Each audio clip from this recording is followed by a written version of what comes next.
नमस्कार, विजयदीप न्यूज मध्ये आपले स्वागत। धरण अपडेट अचूक माहितीसाठी आमचा चॅनल सबस्क्राइब करा। 6 ऑगस्ट सायंकाळी 6 चे उजनी अपडेट।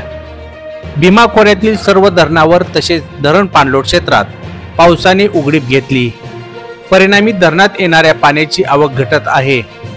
वरील धरणामधून सोडले जाणारे पाणी बऱ्याच धरणामधून बंद करण्यात आले, तर काही धरण सांडव्यातून विसर्गात घट करण्यात आली। पुणे बंड गार्डन विसर्गात सुद्धा मोठ्या प्रमाणात घट झाली असून सायंकाळी 6 वाजता बंड गार्डन विसर्ग 13,830 क्युसेक इतका कमी झाला। उजनीत दौंड येथून येणाऱ्या विसर्गात झपाट्याने घट झाली। मंगळवार 6 ऑगस्ट सकाळी 6 च्या तुलनेत सायंकाळी 6 वाजता दौंड विसर्ग 82,916 क्युसेकने घटला। उजनीतून भीमा नदी पात्रात सोडण्यात येत असलेले पाणी सायंकाळी 5:30 वाजता कमी करण्यात आले। उजनीतून भीमा नदीत सध्या 80,000 क्युसेक विसर्ग सुरू आहे। नीरा खोऱ्यात पावसाने विश्रांती घेतली। खोऱ्यातील धरणात येणारी पाण्याची आवक एकदम कमी झाली।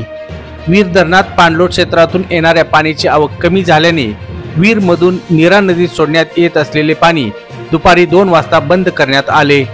वीर मधून विसर्ग बंद केल्याने नीरा व भीमा नदीतील पाणी पातळीत घट होणार आहे।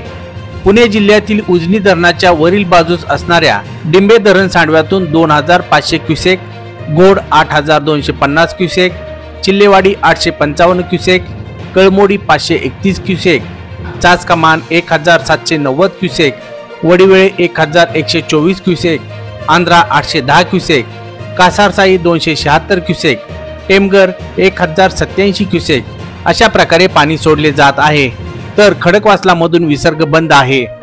6 ऑगस्ट सायंकाळी 6 च्या आकडेवारीनुसार उजनीत एकूण पाणीसाठा 121.44 टीएमसी, त्यापैकी उपयुक्त पाणीसाठा 57.78 टीएमसी असून धरण टक्केवारी 107.85% झाली। दौंड येथून उजनीत प्रत्यक्षात 33,590 क्युसेकने पाण्याची आवक सुरू आहे।